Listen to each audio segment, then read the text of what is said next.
Oke, selamat pagi. Senang sekali bisa jumpa lagi ya dalam ocehan di akhir pekan. Dan tajuk kita pagi ini berbicara tentang nama Yesus. Nama Yesus. Nah, saudara-saudara, bahasa itu ya yang kita ucapkan, kita tuliskan itu adalah satu semacam kita bilang platform ya, platform manusia untuk mengerti segala sesuatu. Dan itu membutuhkan apa yang saya sebut nama. Kita memberi nama kepada segala sesuatu untuk mengenali atau mengetahui sesuatu itu atau pikiran orang tentang dia. Nah, nama itu menentukan bagaimana kita berelasi ya. Sebagai contoh, nama saya Armain Langi, Armain. Tapi sebetulnya saya mendapat banyak nama juga. Ya, saya seorang manusia misalnya ya, seorang warga negara Indonesia, seorang pria, seorang pegawai negeri, dan juga orang Minahasa, Sunda. Nah, tapi juga saya seorang ayah, seorang suami, dan masih banyak sebutan-sebutan nama-nama lain yang bisa disebutkan pada saya. Yang pasti pada saat sebutan itu muncul atau orang memandang saya dengan satu sebutan, maka sikap atau interaksi kita akan berubah menyesuaikan dengan sebutan itu. Misalnya, saya berjumpa anak-anak saya, maka sosok saya seorang ayah yang muncul, tampil bercakap-cakap bagi dengan mereka ya. Di lain waktu, saya berjumpa masyarakat yang melihat saya sebagai pegawai negeri sipil misalnya. Maka muncul dari saya sikap resmi pelayan masyarakat yang menjunjung tinggi Pancasila, aturan negara ya. Kalau saya berjumpa mahasiswa, maka yang muncul itu sosok dosen, dia menyeruak muncul. Jadi mudah-mudahan bisa jelas ya bahwa setiap sebutan atau nama kita itu memiliki semacam karakter yang diharapkan bersama ya, baik yang bertemu saya maupun saya sendiri untuk muncul dan berinteraksi. Tentu nanti tercampur dengan derajat intensitas yang mungkin berbeda-beda, tapi dominan ya. Ya, tentu nggak ada masalah semua di situ ya, dipanggil dengan nama-nama yang baik. Tapi sampai kita bertanya, sebetulnya nama mana yang otentik kita, yang memang bisa dipanggilkan unik kepada kita, yang tidak perlu effort ya, sebutan yang paling menyenangkan hati kita. Saya rasa orang mungkin akan menghormati ya sebutan pegawai negeri sipil. Tapi saya harus bekerja keras untuk memerankan sosok PNS ini. Juga itu sebenarnya membatasi saya, karena misalnya saya tidak bisa katakanlah jadi pengurus partai politik ya, misalnya. Memang seharusnya begitu ya, tapi sosok-sosok ini membatasi saya.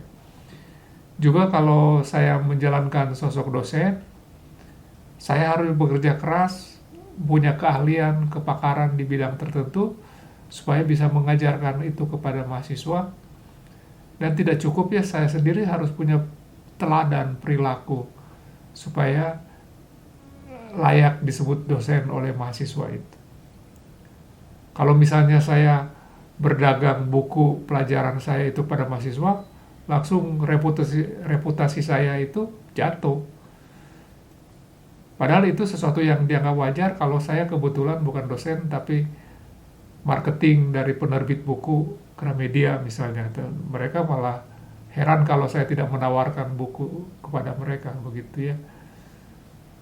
Tapi dari semua sebutan itu, mana yang paling otentik ya, yang unik, yang sebetulnya merujuk kepada saya. Kenapa? Karena sebutan PNS, dosen, pria, orang Minahasa, warga negara itu kan berlaku begitu banyak orang, begitu jutaan orang bisa disebut dengan hal yang sama.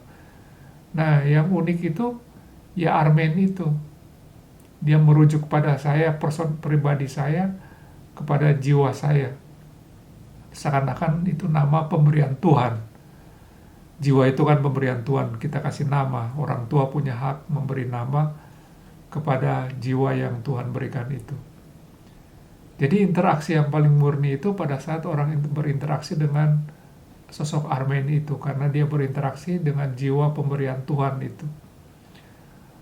Baru, nah setelah itu yang paling menyenangkan saya itu sosok suami ya, karena itu bagian dari waktu saya jadi pengantin pria, istri saya menjadi mempelai saya gitu, kami menikah, sekarang jadi suami istri. Nah, sosok itu unik dan eksklusif.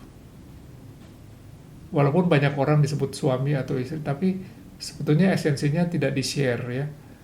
Itu unik, istri satu, bersuami satu.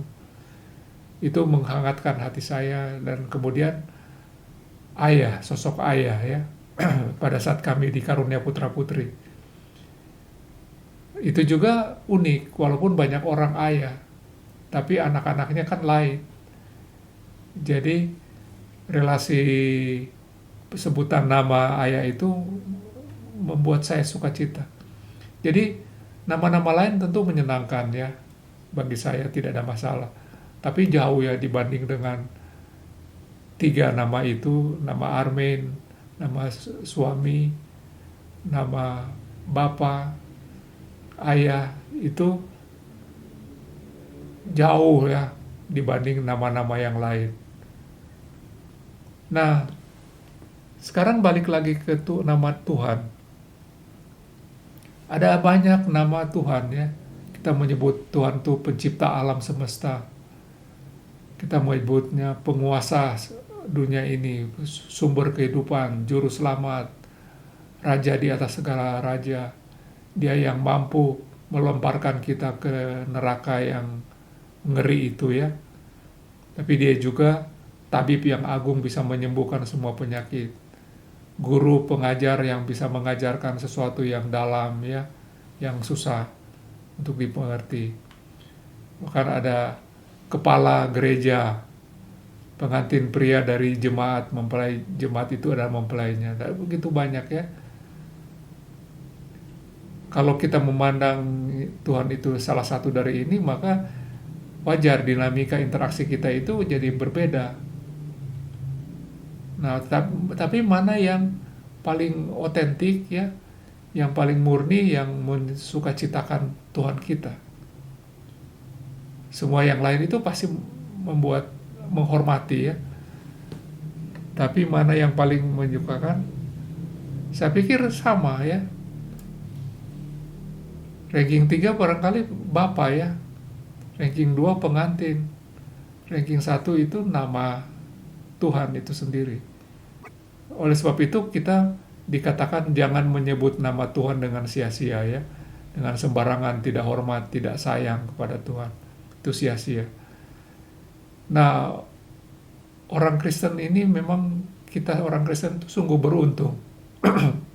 Sungguh beruntung karena boleh memanggil Tuhan sebagai Bapa, dan menganggap Tuhan itu mempelai, kita jemaat pengantin, dan kita jemaat adalah mempelainya. Dan kita beruntung ada nama Tuhan, yaitu Yesus Kristus. Satu nama pribadi, bukan kategori ya, bukan orang ini atau sifat ini, dewa-dewa, tapi ada nama pribadinya. Asik ya, selamat ya memanggil Tuhan dengan nama Yesus Kristus. Selamat memanggil Tuhan sebagai pengantin dan kita jemaat adalah mempelainya. Selamat memanggil Tuhan sebagai Bapa dan kita adalah anak-anaknya. Wah, betapa hangatnya relasi kita dengan Tuhan kalau seperti ini ya. Tuhan memberkati kita semua. Selamat pagi.